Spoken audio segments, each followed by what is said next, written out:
So I remember watching the movie The Pursuit of Happiness a long time ago, and I just thought it was so beautiful. I couldn't stop crying. I was so amazed. And then a few months ago, my girlfriend and I wanted to watch a movie, and we decided that that's what we were going to watch. And this time, I thought it was the dumbest thing I had ever seen, and yet another stupid lesson from Hollywood. And this is really a famous movie, but just in case you haven't seen it, let me recap it for you. So, this guy's really poor and going through all this adversity, but he has a chance of one day becoming a stockbroker. And the entire movie basically shows him constantly worried, constantly stressed, constantly pissed off and negative, constantly yelling and getting into fights with his wife, but one day he might become a stockbroker and finally attain happiness. I guess that's Hollywood's version of happiness, one day being a stockbroker. And at the end of the movie, of course, he gets the job, and he has now successfully pursued and attained happiness. Now, there are so many things wrong with that, but let's start with this one. It's weird that someone would even try to pursue happiness, because happiness cannot be pursued. It's not like a degree that you pursue for 4 years, and then you finally get it and keep it for the rest of your life. It's more like a birth certificate that just comes with you. It's in your house, you just have to find it. It doesn't depend on how big or small your house is, it's in there. So my first favorite idea from the book is happiness cannot be pursued, and to keep this from getting esoteric, let me tell you a story. So I remember when I was about 7 or 8, my parents left me with my grandma. And we never really had food at home. And I don't mean that in the Western sense of there's nothing that I like in the fridge. No, it was like there's nothing in the fridge that can be consumed as calories. And my grandma's only source of income was her pension. And I remember it was 13 lari, which is about $6 or $7. And sometimes they wouldn't even bring her that. Now, there was also a little bakery at the end of the street, and they had this little pastry that I really liked. And it cost 20 tetri, which is about 10 cents. But most of the time, I didn't have money to go buy it. So I was out on the street a lot with other kids, and I soon figured out that there was this lemonade store. And they'd give you 5 tetri if you brought them an empty lemonade bottle. And I remember I'd wake up every day, and I would go looking for bottles on the streets. Now, it was pretty hard to find those bottles, but if I found 4 bottles, that would mean I could bring them to the lemonade store and get 20 tetri for them. And I remember how I was just the happiest kid alive.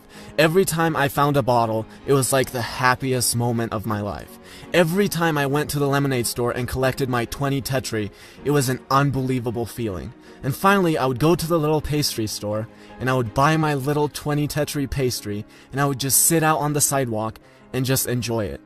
And it was supposed to have raisins in it, but since it was so cheap, they only put a few of them in there.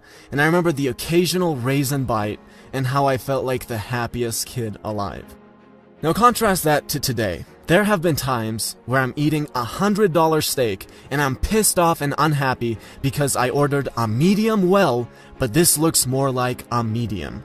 My night is now officially ruined, guys. I'm going to be negative for the rest of the night.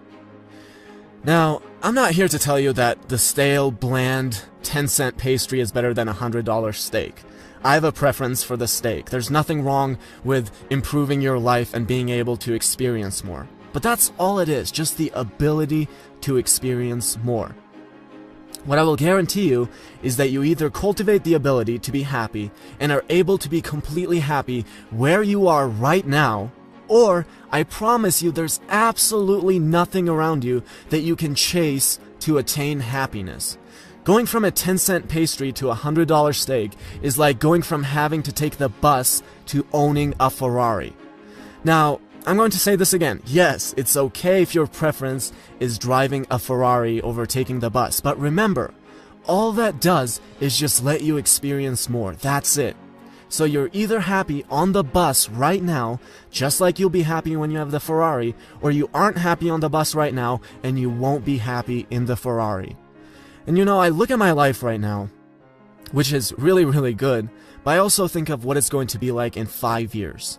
And in 5 years, the quality of my life is going to be 100 times better than what it is right now.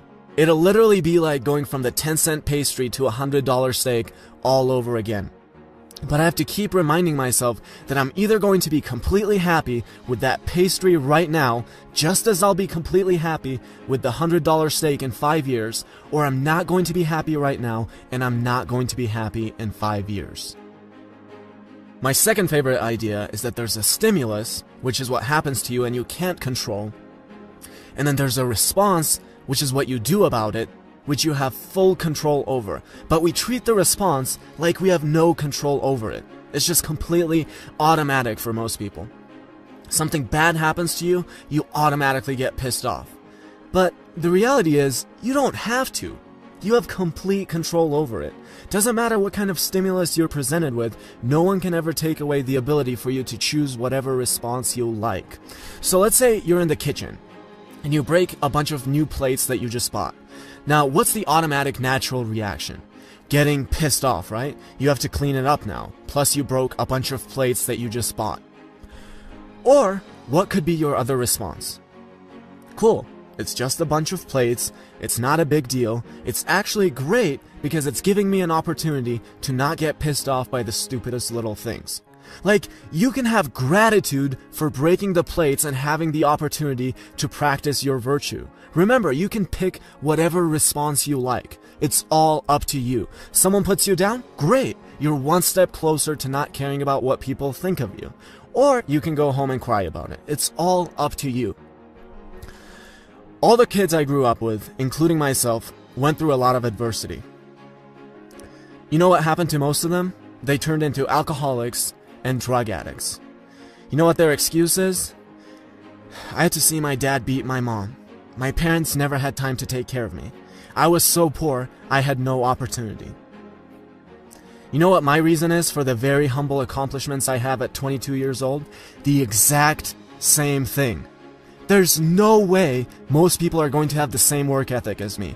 Most people don't know what it's like to be 7 and out on the street collecting dirty bottles so you can feed yourself. They just won't be able to compete with me. I'm sorry, and I'm so thankful for every bullshit experience I've had, and I wouldn't change a single thing if I could.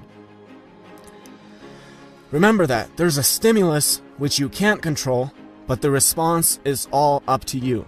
Step in between that gap and realize that everything can be taken away from you, but one remaining thing, and that is the freedom to choose.